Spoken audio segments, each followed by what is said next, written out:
There is a room under this house that has not changed since my grandfather built it in 1948. No electricity runs to it. No pipe carries cold air into it. No compressor runs. No fan turns. No motor hums. It is stone and earth and a wooden door, and right now, in the middle of summer, the temperature inside that room is holding at 8 degrees Celsius. That is 46 degrees Fahrenheit for those of you keeping track. It has been holding at roughly that temperature since March, and it will hold there until November, and then it will drop a little further and hold there through the winter.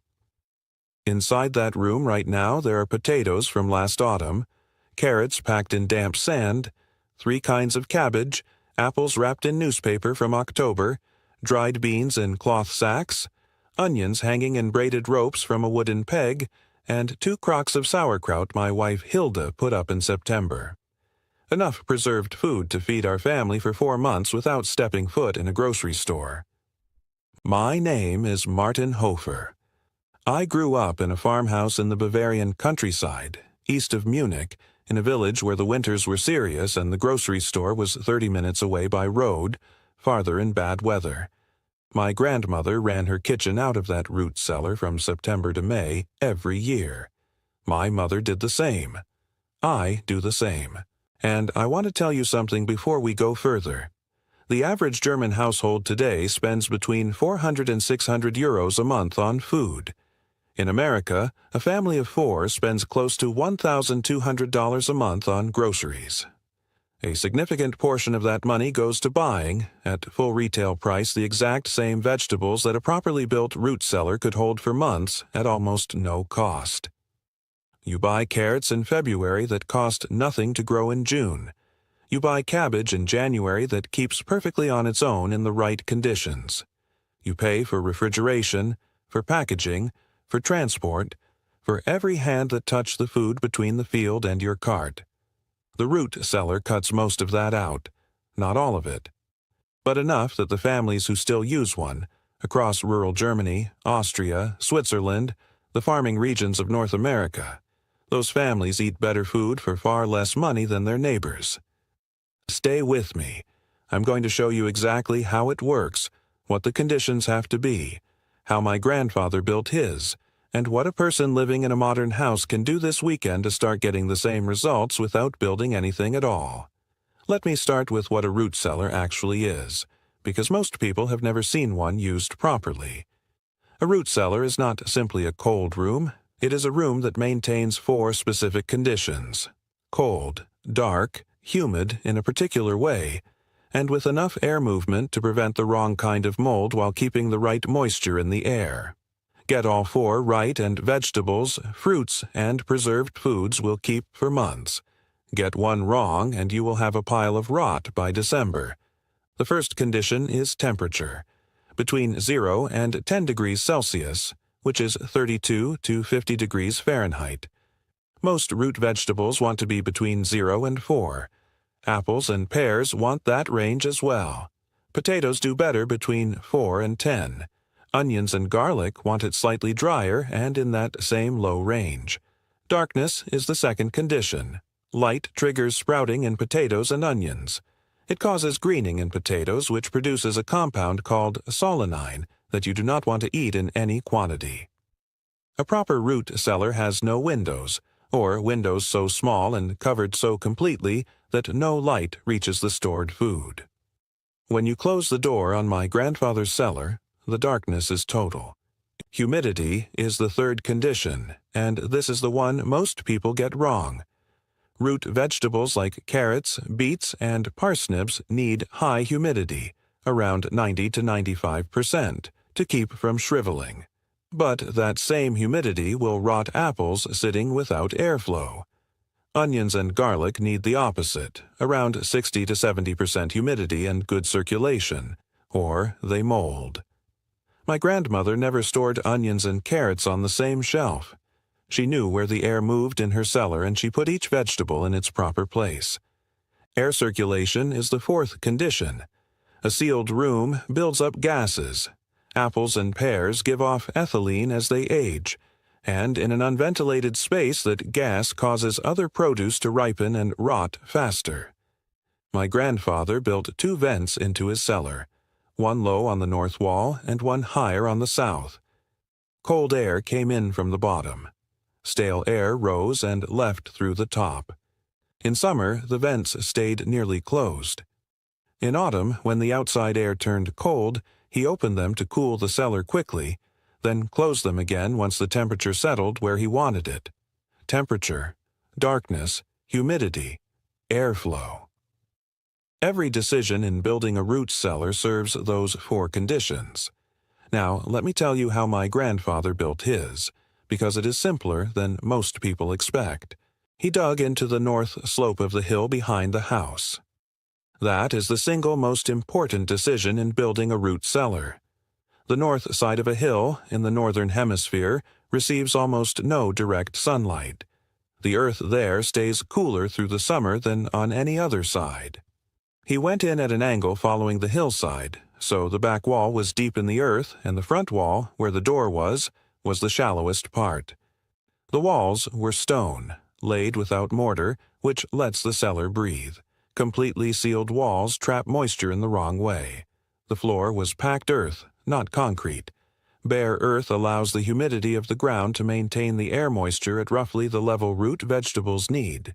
He put wooden pallets on the floor so the vegetables never sat directly on the wet earth, but the earth breathed into the room from all sides. The door faced north and was double, with a small airlock between the two, so that when you opened the outer door, the inner door held the temperature. Like the doors of a cold room, except made from wood and built in 1948 for the cost of some lumber and hardware. The 2 vents, one low and one high, had wire mesh over them. Both could be closed with a wooden plug in deep winter. That is the whole building. A hillside, stone walls, an earth floor, a double door, 2 vents. A project for a few weekends with hand tools. No electricity ever ran to it. None was needed. Now I know some of you are thinking you do not have a hill. You do not have the land or the permission to dig into the ground. I will not pretend that everyone can build exactly what my grandfather built. But the principles work at any scale, and many people have created something close enough to be genuinely useful out of what they already have. If you have a basement, you may already have the beginnings of a root cellar without knowing it.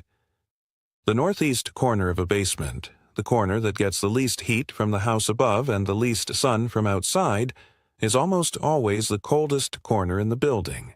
In many older homes, that corner in autumn and winter will sit between 5 and 12 degrees Celsius without any effort at all.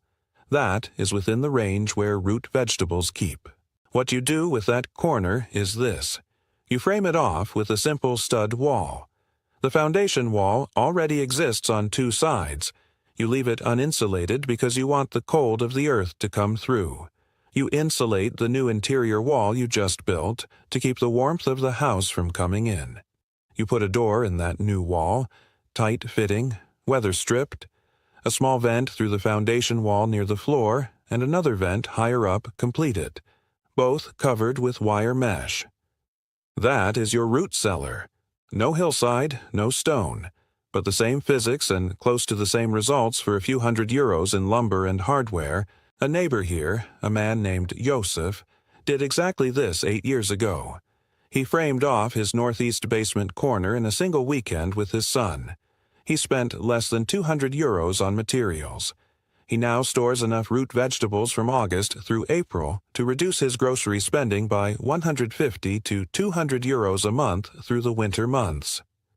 His wife no longer buys potatoes, carrots, beets, or cabbage from October to March. Those things come out of the cellar. His cellar paid for itself in the first winter. Now let me tell you what goes in the cellar and how, because this part matters as much as the building. Potatoes go in first. You cure them for 2 weeks in a warm, ventilated, dark space after harvest. Curing lets the skin toughen and small cuts heal. A potato with toughened skin lasts 6 to 9 months in a proper cellar. One that goes in straight from the field will rot by January. Every old farmer knew this. Almost no modern person knows it. because almost no modern person keeps potatoes in a cellar anymore. Carrots and beets you pack in damp sand or damp sawdust in wooden crates. The sand holds the humidity around them and keeps them firm. My grandmother used to say a carrot packed in sand in September would come out in February looking like it was picked yesterday. She was not exaggerating. I have pulled 6-month-old carrots from sand packing that were as firm and sweet as anything from a market. Apples go on slatted wooden shelves where air can move around each one. You wrap each apple in a square of newspaper, which slows the ethylene release and keeps one bad apple from hurrying its neighbors. The old German and Austrian apple varieties, Boskop, Topaz, Jonah Gold, keep 4 to 6 months in a cellar. Modern supermarket varieties have been bred for transport and appearance, not for long storage. The old varieties are the ones worth growing. Onions and garlic hang from wooden pegs in braided ropes. They need the drier part of the cellar near the higher vents where air moves. They should never sit on the floor where humidity is highest. Stored this way, onions keep 6 months easily. Garlic keeps 8 months, sometimes a full year. Cabbage stores whole on slatted shelves with the outer leaves left completely on until you use the head. A good cabbage stored just above freezing will last into spring. And surplus cabbage becomes sauerkraut, fermented in salt, which my grandmother always said was better than fresh because it kept longer, cost nothing beyond salt and a crock, and did more good for the body through winter than any fresh vegetable could. A crock of properly made sauerkraut in a root cellar keeps a full year. The Romans knew it. The Alpine farming families have known it for centuries. Now I want to say the part that is bigger than any vegetable or any storage method, because I think it is the most important thing in this video. People across Europe and North America have quietly lost the ability to store their own food over roughly 70 years. It was not done by force. Nobody passed a law against root cellars.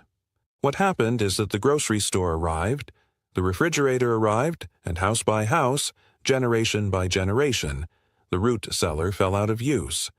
When houses were built new, no root cellar was included. When old houses were renovated, the cellar became a laundry room.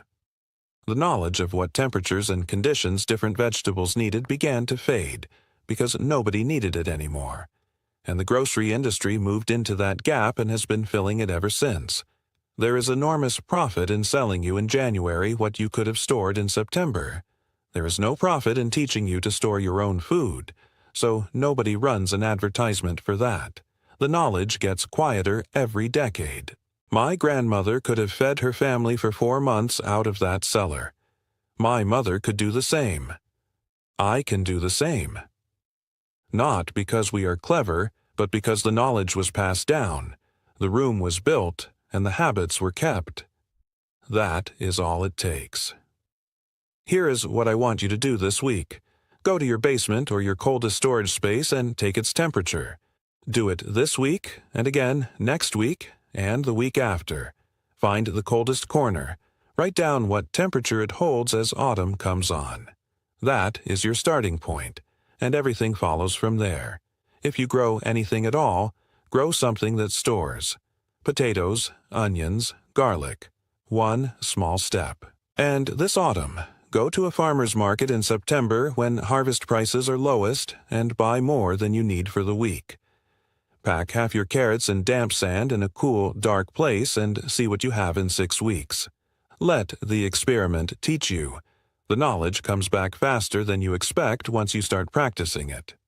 Tell me in the comments below whether you have a basement, a cold corner, a cellar of any kind, or whether you are in an apartment and looking for a different way in. Tell me what temperature your coldest space holds. I read every one of these, and if you have a memory of a grandparent who kept food this way, a cellar they showed you as a child, a smell you remember from that room, write it down here. Those memories are exactly the knowledge I am trying to keep alive on this channel. Next time, I'm going to show you something that connects directly to everything I have shown you today. Because a root cellar keeps your food through the winter, but you still have to keep yourself warm through that same winter. And the old Bavarian farmhouses did that without a heating bill, without a gas contract, without a company sending you a number at the end of every month.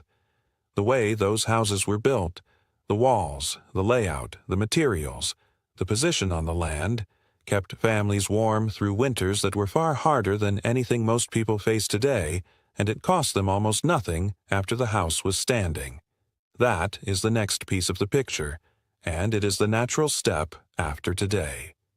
Until then, find the cold corner, take the temperature, and remember that the people who built this country with their hands knew things we are only just starting to remember.